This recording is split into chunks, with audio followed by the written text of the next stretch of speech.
President drinks it? Oh, yeah. He doesn't drink water. Welcome to this event at Hudson Institute. My name is Dr. Rebecca Heinrichs. I'm a senior fellow here at Hudson and the director of our Keystone Defense Initiative. We have an excellent panel here to talk about the relationship between China and Russia. My work here at Hudson focuses on how to maintain the nuclear peace. And so, of course, my interest with the China and Russia relationship is how the two countries are increasingly collaborating on the military front and what that does to stress America's nuclear deterrent. China and Russia separately pose the greatest threat to the United States, but simultaneously, they pose an incredibly difficult problem. This is the first time that the United States must deter two nuclear peers simultaneously. The partnership between the two countries is growing on multiple fronts, diplomatically, economically, and of course, militarily. And so today we have an excellent expert panel to discuss the various dimensions of the partnership and to help us to think about ways that we can potentially mitigate or respond to these in a way that is conducive to the United States and the security and freedom of our allies. Directly to my left, I have John Luff.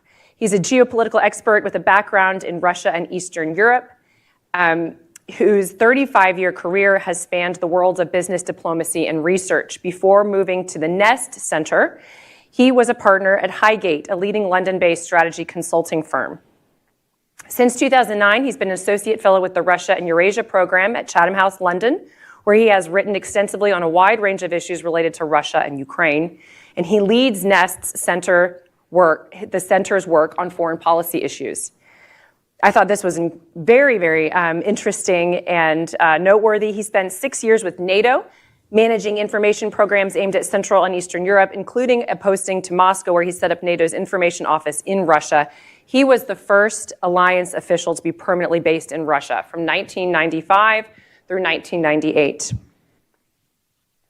Sergei Alekashenko is an expert on the economics. Oh, wait, well, I'm going to drop. This isn't Sergei right here. We've got Sergei here on the end. I feel like a Sergei now. Yeah, why not? Let's change names. Sergei and Miles. Sergei is an expert on the economics of Russia and Ukraine, as well as the global economy and financial system. He is well known for his publications and commentary on economic change in Russia. His work focuses on macroeconomic issues and the structural transformation of the Russian and Ukrainian economies after the collapse of the Soviet Union. And he leads Nest Center's research on economic issues. Between 2021 and 2024, he ran his own consultancy business, advising clients on political and investment development in Russia, Ukraine, and other countries of the former Soviet Union. He left Russia as a political refugee in 2014. And from 2015 to 2019, he was a non-resident senior fellow at Brookings. In 2017 to 2018, he contributed to the drafting of Alexei Navalny's presidential program. We're thrilled to have him here with us as well. And my friend and colleague here at Hudson, Miles Yu. He's a senior fellow and director of the China Center at Hudson Institute. He is also professor of East Asia and military and naval history at the United States Naval Academy in Annapolis, Maryland. Dr. Yu specializes in Chinese military and strategic culture, U.S. and Chinese military and diplomatic history, and U.S. policy towards China. Dr. Yu joined the Trump administration during the first administration and served as the China policy advisor to Secretary of State Mike Pompeo. In that capacity, he advised the Secretary on all China-related issues, helped overhaul U.S. policy towards China, and participated in key U.S. government interagency deliberations on major policy and government actions with regard to China and other East Asian countries, including Japan, South Korea, and Taiwan.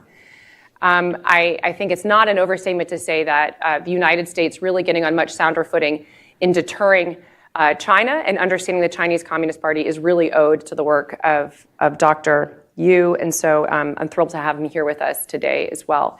And with that, I'm going to turn it over to John, if we can, and then for a few minutes of remarks. Then we'll go to Miles, and then Sergei, and then have a discussion. Over to you, John. Thank you, Rebecca. Good morning, everybody. It's a great pleasure to be here. I believe this is my first visit to Hudson. So it's great to be on a panel here. So I want to make three points. Firstly, I want to talk about the nature of the relationship between Russia and China. This is not an alliance, as is often commonly believed. It is a deep and indeed deepening relationship. It's a partnership based on cold strategic logic. Each side needs the other. And for Russia, China is a very significant force multiplier. Both sides see a historic opportunity to displace Western influence in the global system and to rebalance it in line with their interests. Now, I'd add that this vision is somewhat vague. For Putin, it's this kind of polycentric system that can somehow be harmonized to the advantage of all. It all sounds so wonderful. And President Xi, you've got the sovereign equality principle that was loud and clear in the governance initiative that he put forward recently at the Shanghai Cooperation Organization meeting.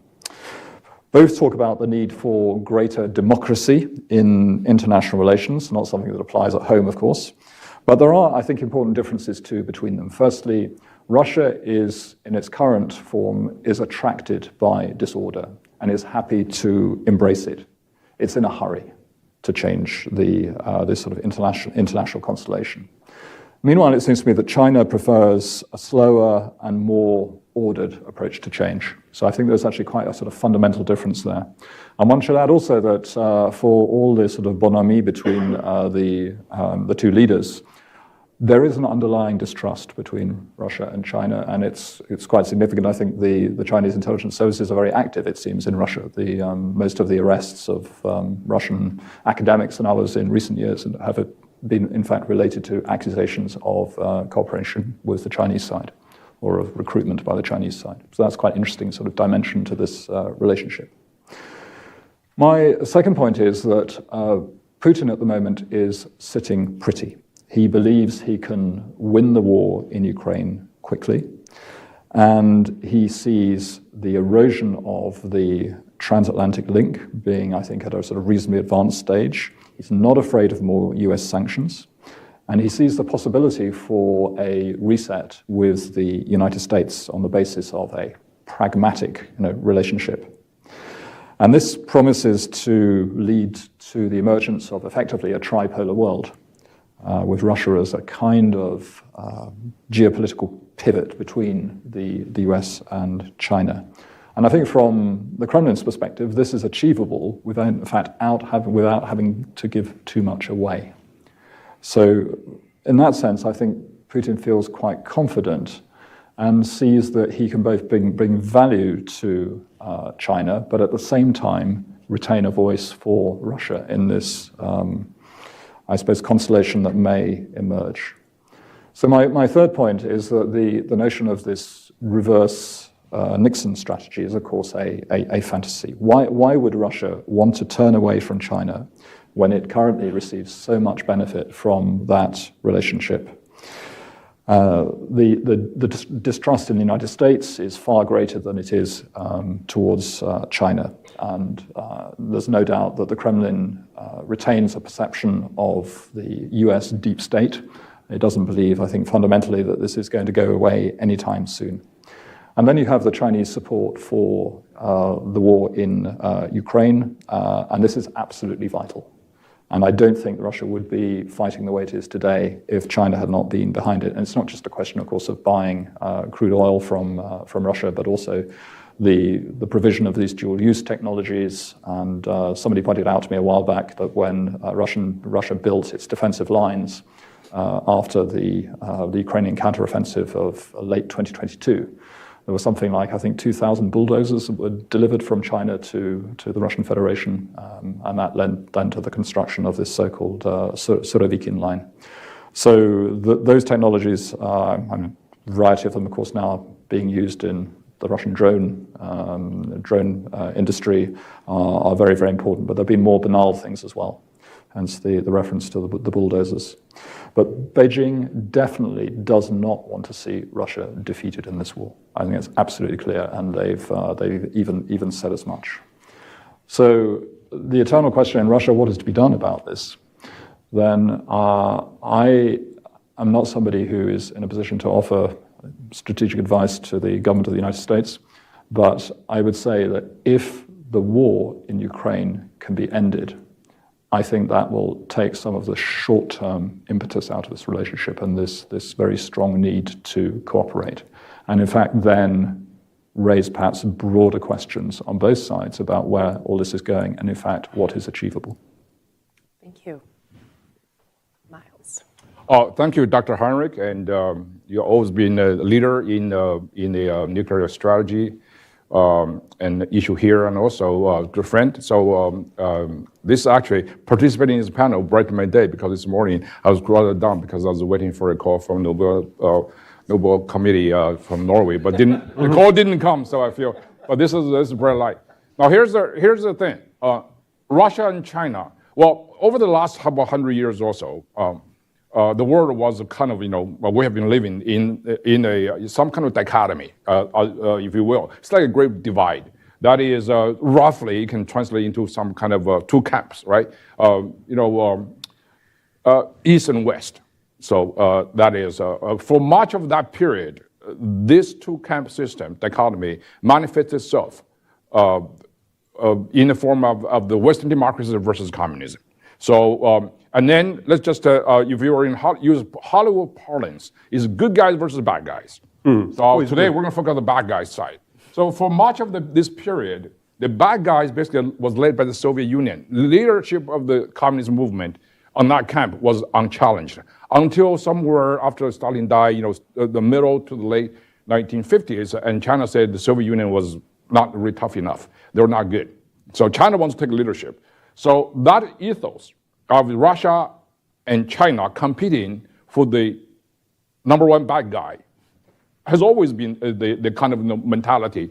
There's a very interesting dynamic between the two. Now, of course, there is the revolution of 1989, and subsequently the Soviet Union collapsed in the early 1990s. So China say, hey, listen, Russia, the Soviet party is not good enough. They failed. So China now carries the torch of the communist movement. It believes it's the only savior of the socialist vision, right? So Russia, of course, has a very different agenda, no more communism, but Russia has this ambition of restoration of its past imperial glory. So we call it the revanchism, whatever we call it. So that basically is where right now. So I think China and Russia, the sheer reality is that Russia and China, they're not really on a par in many, many aspects. Russia's economy is tiny compared to China's. It's less than 1/10 of China's economy. So this is what we're talking about. Russia has a decisive advantage over China in terms of nuclear arsenal, and it's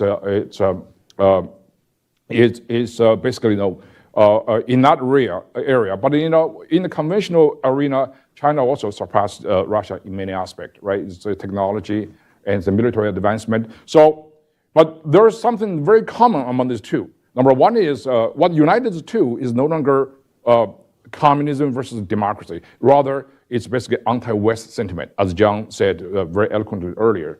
So anti-West out of a different kind of a motive, right? So, for Russia, basically Putin said NATO. For China, basically is ideologically based. The West is the ultimate grave digger of the communist China. So that's what they believe. So that's why there's a very broad global scheme going on from Beijing. But they all share the anti-West similarities. That's one. Number two, what really is important about the two countries, Russia and China, now, those were only remaining what I call civilization states. Civilization states are very important concepts because those two countries believe they're the center of a civilizational bloc, Slavic or Chinese. So it's not just a country. And this is very important. This mentality of a civilization state propelled Russia to invade Ukraine because Vladimir Putin didn't believe Ukraine should have a sovereign and independent stance because it's part of the Slavic, Russia-centered civilization. So China has the same thing. So you have that kind of mentality. And I think thirdly, there is also basically material mutual dependency there. If you notice that for Russia, its greatest security insecure vulnerability is the Russian Far East from point of view of Vladimir Putin. One have to understand Vladimir Putin fancies himself as the Far East expert. I mean, this guy judo master doing all kinds of things over there. So he wanted to use Chinese capital or sometimes Japanese capital to develop Russia's Far East. And that has been all his dream. Now, China, of course, is not in the Far East in that way. They believe that part is just the U.S.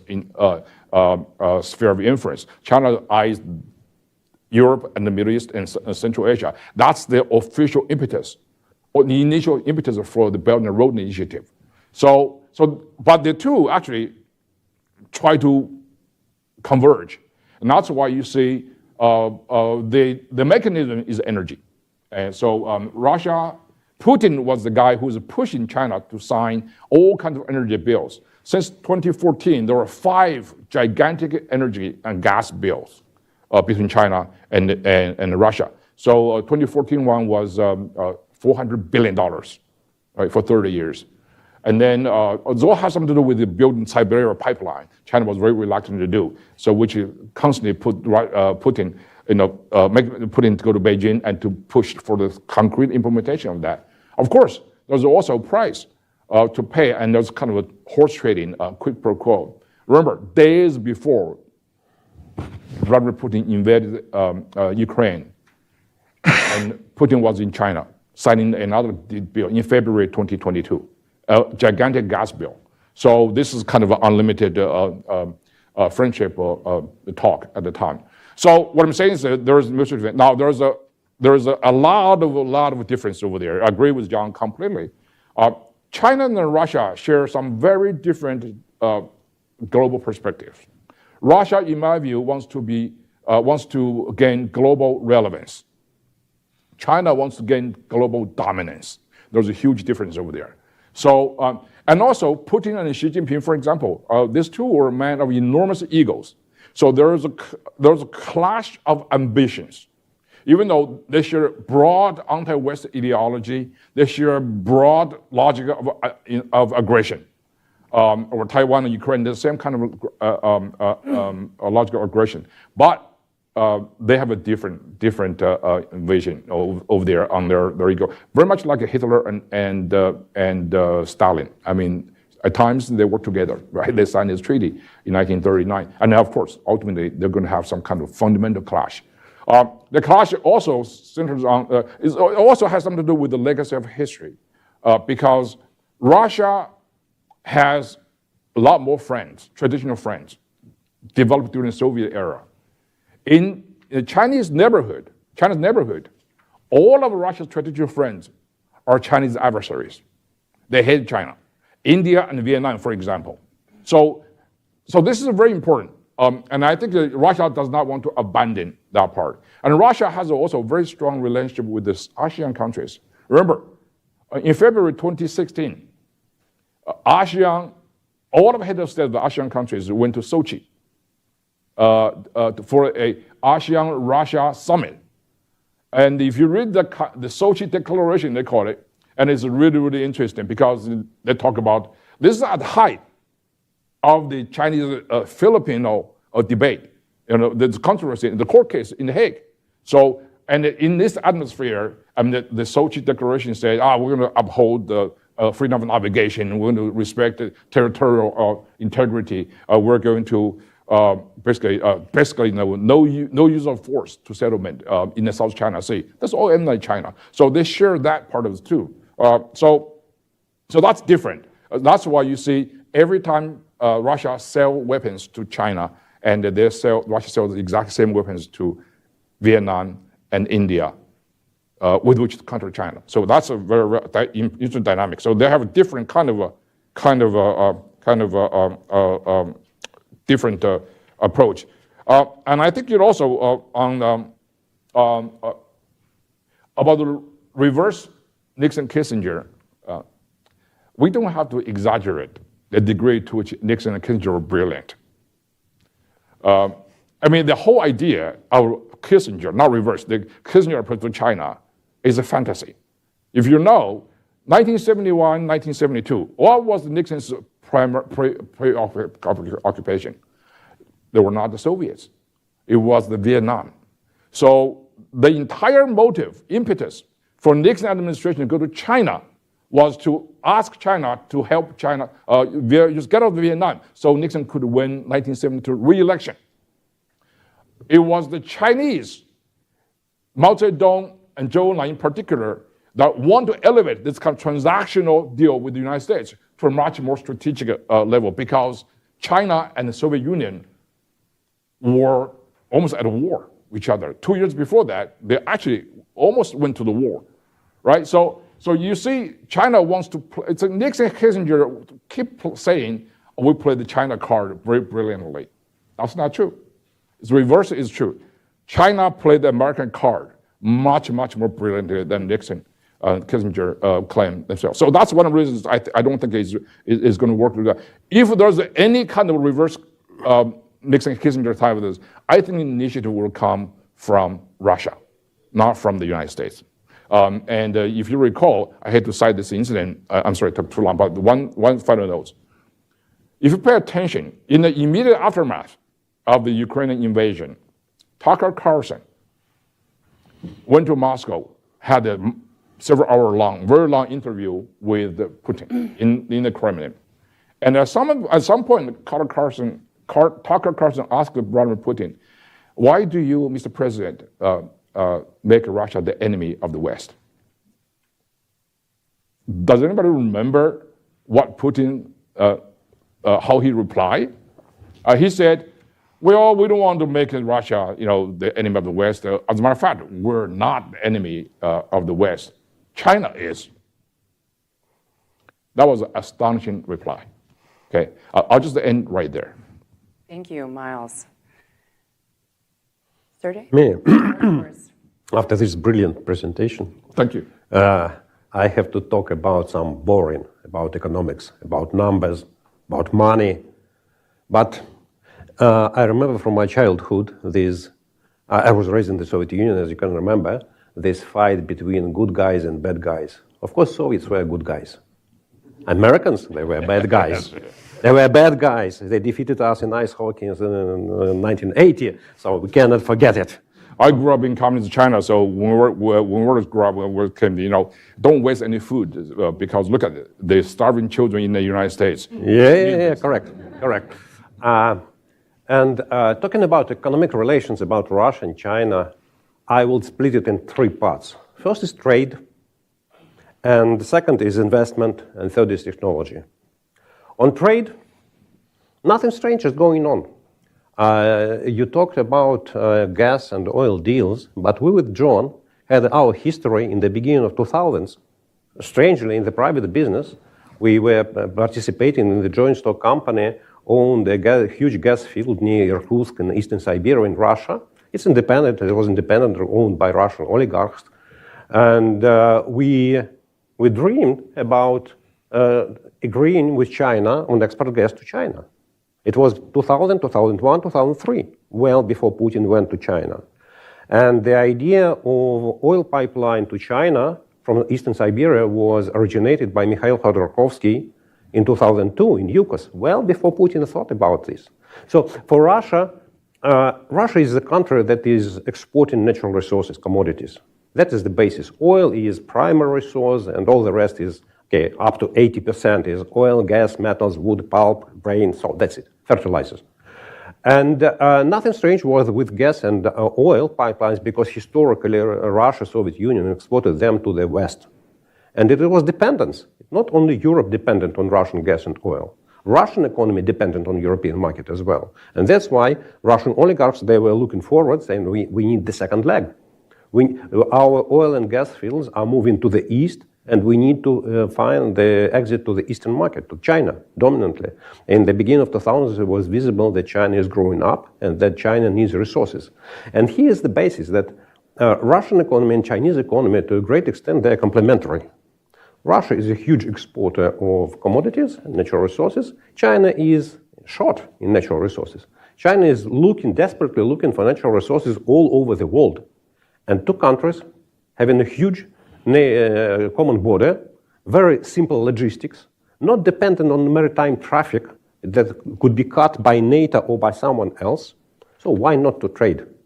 One country sells commodities, other country purchases commodities. Another country is a huge industrial factory producing 30% of industrial production in the global. Another country is historically short of consumer goods, of consumer electronics, of everything. So we sell commodities, we purchase consumer goods. We sell commodities, we purchase consumer goods. And of course, when, once again, historically, the big part, the dominant part of the Russian population is in European part. And it's more easy to trade with Europe. Shorter logistics, bigger population. But when Europe blocked Russian trade, a significant part of Russian trade with Russia after the invasion of Ukraine, no other choice. China is ready. China is ready to supply everything. Smartphones, cars, watches, clothing, everything. Russia was supplying oil and gas and fertilizers to Europe. Okay, Europe is not purchasing. Let's deliver them to China. It's a global market. No one can substitute Russian oil in globally. Russia is, if we take the global oil market and we deduct, let's say, domestic consumption. For example, United States is number one in oil production. But it's all oil produced in the United States is consumed in the United States. The United States imports some oil, refine, and sell refined products. But in the international market, the share of United States in oil is marginal. Russia keeps 15% of the global international oil market. There is no one country in the world which can substitute. So if Europe do not purchase oil, and Europe purchases oil from Persian Gulf, okay, somebody should purchase Russian oil. It's India and China, and it's nothing. It's nothing strange. So, and I believe that nothing could be done with this area. Even the war is over. Even relations with the West of Russia, with the West, will improve, and there will be some level of mutual understanding. It doesn't matter which, like even good friendship. Still, Russia and China will trade much more than before the war. It's geography, it's logic, and it's a hedging.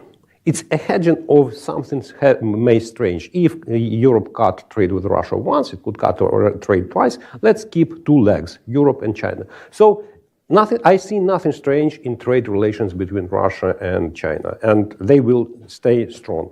Second is investment. It's more interesting. Putin started to talk about pivot to the east in 2010. Even it was not Putin, it was President Medvedev who started to talk about pivot to Asia because Russia organized an Asian summit in Vladivostok in 2012. Putin came to Kremlin back in 2012, and his initial slogan, pivot to the east, was not to China, was not to outside of the Russia, it was for inside Russia, about Russian Far East. It was pivot to problems of Russian Far East. 2014, Russia annexed Crimea, first sanctions, and here Putin said, okay, pivot to east means pivot to China because Western markets are closed. First of all, Western financial markets are closed. And by that time, Russia needed a lot of capital, both banks and corporate sector. And the dream was, okay, China will help us. China has huge coffers of money, and China will give us money. All Russian companies, government, ministers, banks run into China and get nothing. China says, no, well, yeah, we have money, we have plenty of money, and not for you guys. Since 2014, until the beginning of the war, until the end of 2021, there were 24 investment projects of Chinese companies in Russia, overall value of $16.5 billion. This is the database of American Enterprise Institute, so your neighbors. And they include all investment of 50 million plus.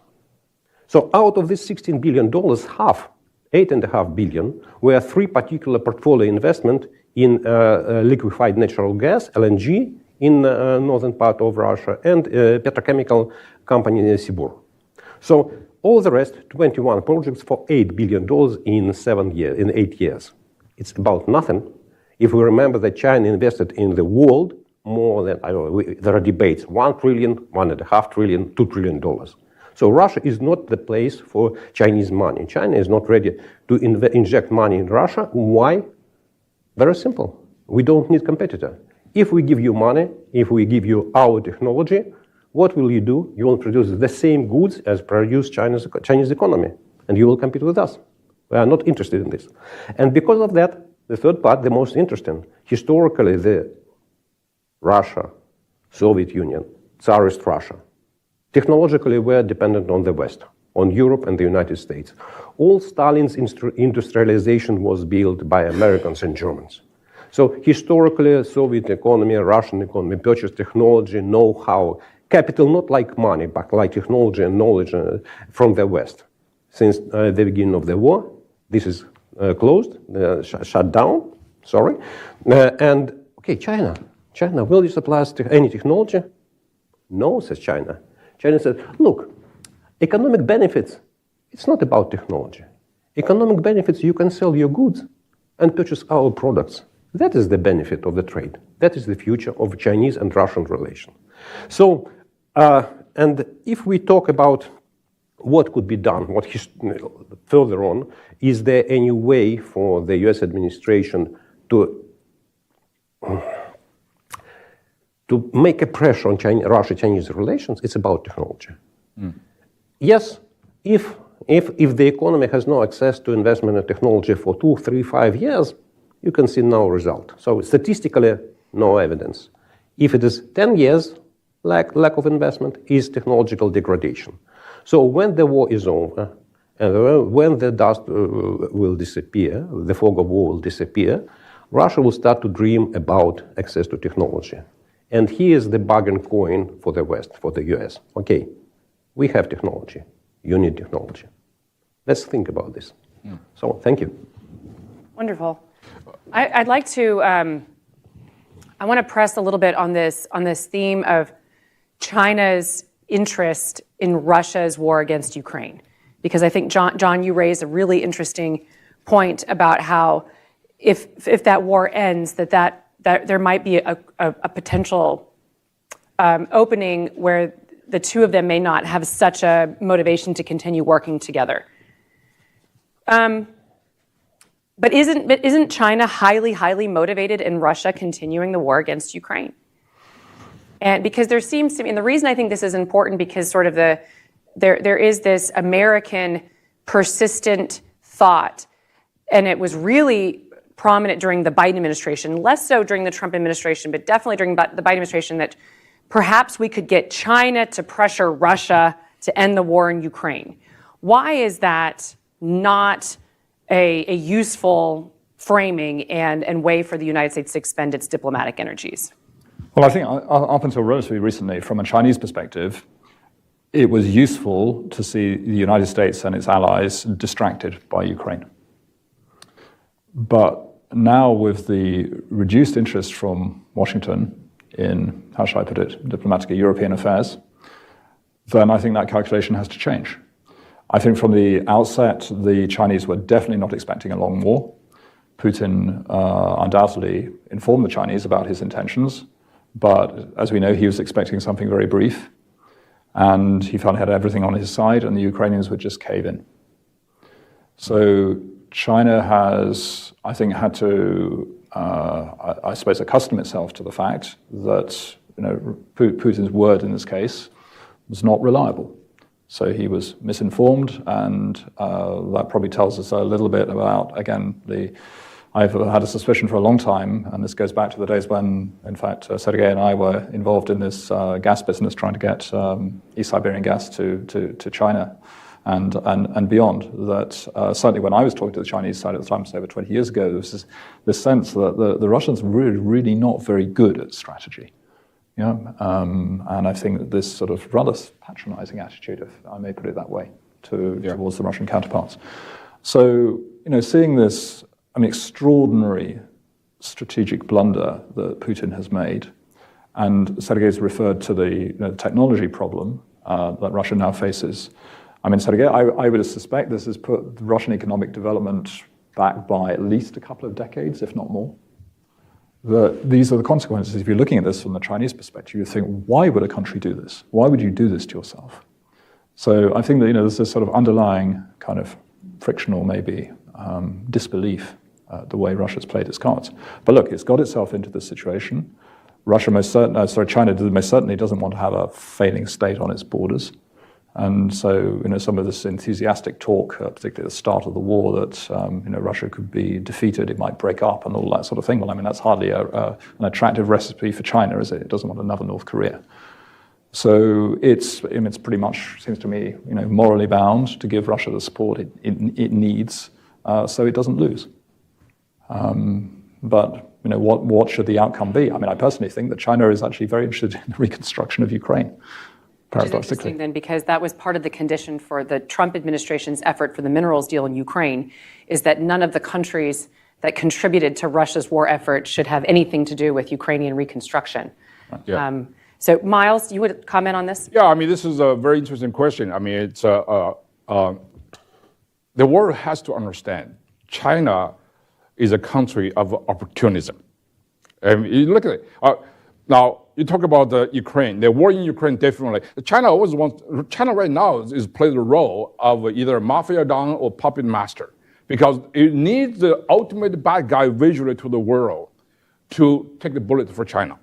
It was North Korea, now it's Russia before, right? And then Iran. So China is always behind. China make those three countries, Russia, Iran, and North Korea, is proxies. So that the world will focus on those actors committing violence and crimes on the street. China is sitting behind, like Don Corleone, acting strategic and very, very magnificent, benevolent. So this is basically the thing. Definitely, China wants to use the Ukraine war as a strategic distraction for the United States. However, back to my point about opportunism, don't forget, before the war in Ukraine, China's policy China and Ukraine have very close relationship all the way. They signed no fewer than 3 strategic partnership agreements, including the agreement signed between Viktor Yanukovych, former president of Ukraine, in December 2013. This nuclear security guarantee deal, in which that if Ukraine would be attacked or threatened by a third country, Russia, with the nuclear weapons, China would provide Ukraine with a nuclear security guarantee, commonly known in the West as nuclear umbrella. This is insane. Well, 3 weeks later, Putin annexed Crimea.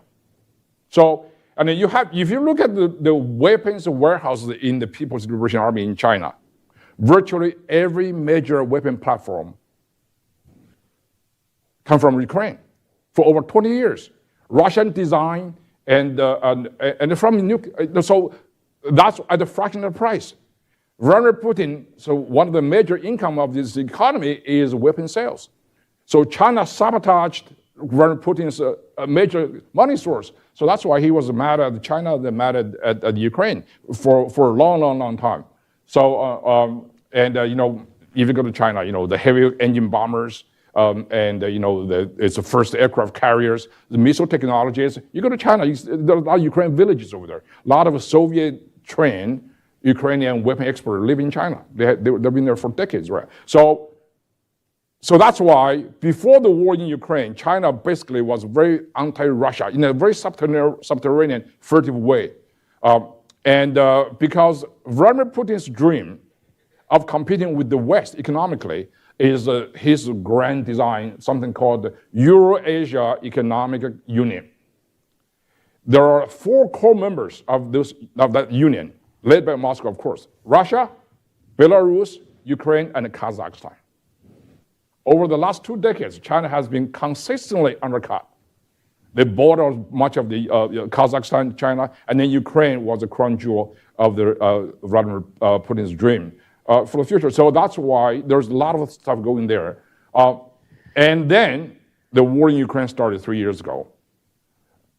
China said this is basically a very good anti-West united front. So China switched sides, completely betrayed its strategic partners of Ukraine. So none of those treaties agreement play any role at all. So this is because there's an anti-Western union over there. And I think, in this case, though, back to the second point that both Sergey and John mentioned about Russia lacks a strategic vision. This is so true. I mean, listen, Russia's pivot to the east, Far East, is really, I believe, is Putin's obsession. So the key point of a disagreement between China and Russia, despite all the agreements, is about development, particularly in pipelines, economic construction in the Far East. China didn't want to put money; they just wanted to get gas and oil, but not really build up this infrastructure. So that's one of the sticking points. The country that really realized this strategic focus of Russia was Japan. Under Prime Minister Abe, and Japan and Russia came really, really close. The closest since World War II. The two would have solved the problem of northern territories. So to the point that before February 2014 annexation of Crimea, and Japan and Moscow were even talking about how to divide up the four countries. Japan have two, and Russia keep two. And the question is which two, right? Russia wants to keep the best two. So that's different, but that's a really gigantic progress. And the pipeline has something to do with where the terminal is going to be, right? Japan said, you're going to end somewhere in the Sea of Japan, so it's the international market, everybody has access to it. And China said, you're going to end somewhere inside China. China will be the only customer. So that's the difference. So unfortunately, Vladimir Putin screwed up his own plan. I mean, he annexed Crimea, and Japan was forced to sanction Russia along with the Western democracies. So that's why, and Ukraine the same thing. So basically, I would just say, if there's any way for Russia to be closer to the West, and see, Vladimir Putin say we're going to basically curtail NATO. His invasion of Ukraine did the exact opposite, right? I mean, you have two new members, Sweden and Finland, join NATO. That's very important. In my view, I think one of the most consequential results of the war in Ukraine, detrimental to Russian interest, is Finland joining NATO. Yeah. So Finland had the 800 miles border with Russia, and St. Petersburg just crossed the border. So that's very important. And U.S. now is basically built up Finland as a forward deployed fortress of NATO. So I want to. That's a great place for me to sort of turn to Sergey then on the economic piece, though. Your point about how even after Russia's unprovoked war against Ukraine, even if once that war ends in some kind of fashion, that this economic relationship between Russia and China, you fully expect to continue. What does that mean, though, then? Do you still support the potential of increased American sanctions against Russia to squeeze the Russian economy? Europeans are now once again discussing taking the Russian frozen assets and really kind of going after the corruption and Putin's corrupt oligarchs in Russia. I mean, or further sanctioning the shadow fleet, which the Europeans are even ahead of the United States on that. Isn't there still an economic element where the United States, with our Western democratic allies, can still squeeze the Russians economically? Or would you say it's not going to do much, though, because they're still going to have increased collaboration and support from China? The latter. I believe that there is no space for the US or European or the West policy, sanctions policy, to increase pressure significantly on Russia, to make it visible and feasible. And I explained it on the case of oil. So let's imagine that somehow US imposes sanctions on Russia and Russia is not able to export its oil by sea. It's 2/3 of Russian export of oil, and including products. It's 5 million barrels per day. What happens next day? Oil price jumps, I don't know, $100, $120, $150, $200 per barrel. What's going on the gas stations? I don't know, $10, $15? How much? Is it doable? in the United States? Can any administration in the United States survive after that? No. No, it's not possible. The problem is that Russian economy is, its basis is natural resources, commodities. And the global economy cannot survive without them. In 20 different types of commodities, Russia keeps one of the 5 top places as biggest exporter. So that's it. You can remember in 2018, the first Trump administration imposed sanctions on Russian aluminum company Rusal, saying, okay, we ban everyone to trade with Rusal, its entities, and so on and so far. Rusal is one of the 2 biggest non-Chinese global aluminum companies. And the sanctions should be effective 6 weeks from now. In 2 weeks, aluminum price in the United States increased by 20%. And the next day, the US administration said, okay, so well, let's forget about it. Let's negotiate. Let's make a deal. Let's make a deal how to make the owner of Rusal be out of control of those companies, but no sanctions anymore. So it's not possible. It's not possible, and because there is no substitution for Russian natural resources. But there is no any economic means to do it. Russia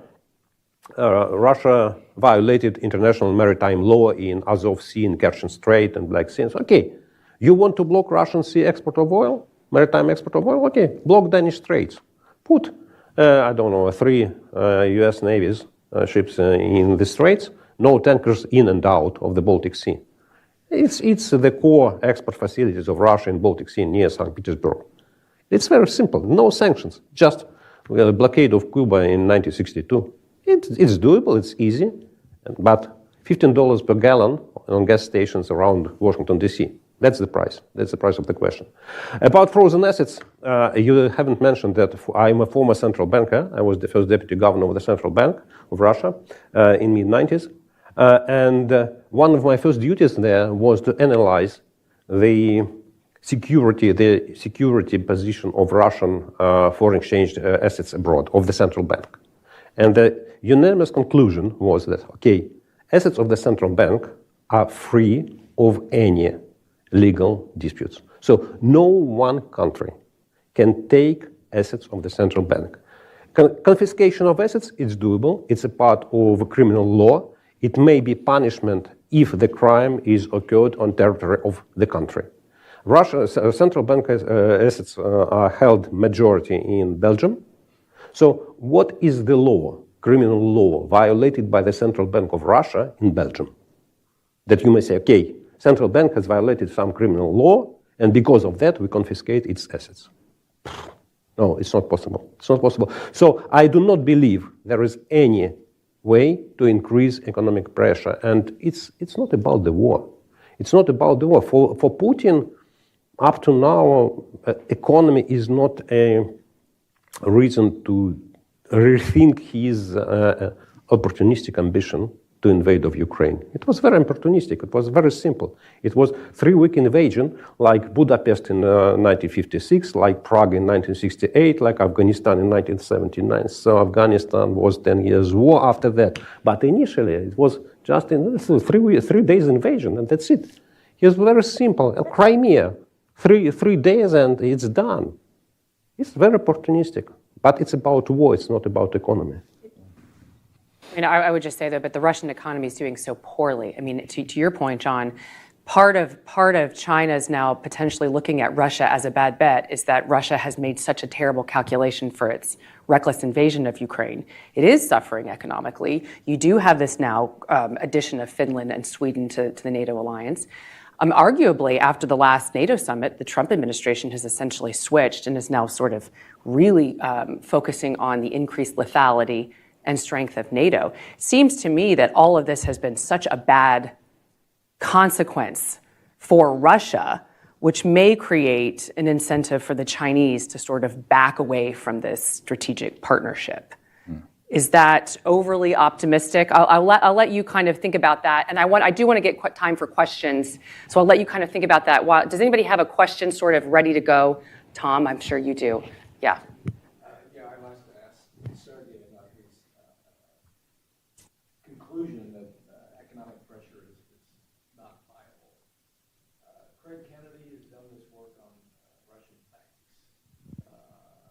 suppression. Tom, can you use the microphone so we can hear your thoughtful? Craig Kennedy has done some useful work on the state of the Russian banking sector as a consequence of the war. Russia has had bond sales that have failed. Their sovereign wealth fund is about used up.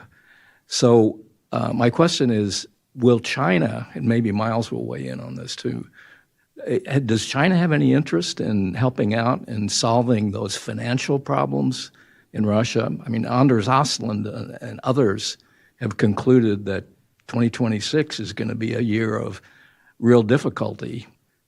You've already got almost hyperinflation. So, hyperinflation in Russia, 2026 predicted by economists that's going to be very difficult for the Russians. Will China bail out the Russians? May I answer? So we'll do quick responses so we can get to another question. No, 2026 will not be difficult for Russia. There will not be hyperinflation because hyperinflation is 20% per month. Current Russian inflation is 8% annualized in the recent 12 months to 8. It's less than it was in March 2022, 23 here in Washington. Yeah, it was 9%. And Russia has a very good, Russian government has a very good macroeconomic team, and keeping macroeconomic stability is not very difficult. So Russia done it several times historically in the recent 150 years. I know Craig Kennedy very well. I worked with him in Merrill Lynch. He is a good guy in oil and gas business, but not in banking and not in financial analysis. So in the banking system, which is 80% owned by the government, there could not be a financial crisis because the government will bail out any of those banks. So don't believe, guys, if you read Anders Ostlund, he promised Russia will fall down in 2024, okay, not 2025, 2026, okay. Sooner or later, Russia will face some significant problems, some crisis, but it may be after the war as well. So I seriously believe, yes, Russian economy is not in a great shape. Its growth virtually evaporated. It's 1% GDP growth, but it's okay. Russian people are happy. They never lived as good materially as they live today. Since 2013, before the annexation of Crimea, the living standards, the household consumption increased only by 2-3%, so in decade, no growth at all, but it is historically the highest level of private consumption. People are happy. Yeah, I think the way to sanction Russia, there's a direct way. I don't think there's many new sanction regimes left because Russia has been heavily sanctioned. However, there are many ways that could deal Russia, put a lot of pressure on Russia. Basically, the ultimate goal is to end the war, right? So, for example, one of the biggest, Russia, yes, I agree with Sergey completely. Russia is an energy giant country, a lot of energies. But energy depends on also several things. Number one is delivery, right? The pipelines and other things. So right now, Russia is not really in a good place. That's why they're trying to talk to Turkey and other places to basically build new pipelines. Number two, really is dependent on the world price of energy. In this case, the U.S. has done a great job because Donald Trump's energy policy is to gain energy independence. The United States now is world's the #1 oil production and export country. So that's basically keep the oil price, global price down. If price is low, and Russia's economy will suffer. So that's basically the logic, right? I'm not the economic good with numbers, but that's basically logic. I think the numbers will also agree with my assessment. Number two really is about levy sanctions, not directly against Russia because we have very little tool left. But we have a lot of Western banks who are doing really terrible business with Russia secretly. The leading rogue bank of the world is HSBC, the British bank. And they have done so many terrible things. With the drug cartels, terrorism, China, and so it's basically is a rogue bank. I mean, basically, U.S. government has imposed several very serious punishment against that. So those countries, those banks, Western banks, they have to get their act together. Thirdly, I think this is probably tangentially, but it's important, is to really urge the energy consumption countries, particularly in Western Europe, to develop their own nuclear power energy independence. Do not really go to the path of economic energy suicide. That's the woke green energy. Germany is a very terrible lesson to learn from. So you got to really, really reduce your dependence on Russian oil. Mm-hmm. Rebecca, sorry to interrupt you. Very important case about oil prices and oil production in the United States. You have to remember that costs of oil production in the United States are the highest. The average production costs are for new wells is $61 per barrel. For the existing wells is between 45 and 50. So if the oil price falls below 60, no new wells are drilled in the United States and oil production starts to decline. If the oil price is below 50, production goes down very significantly. Cost of production of oil in Russia are $25 per barrel. So let's compete. I believe that if the United States, if the administration will push Saudis, is the only one country in the world which can increase production of oil is Saudi Arabia.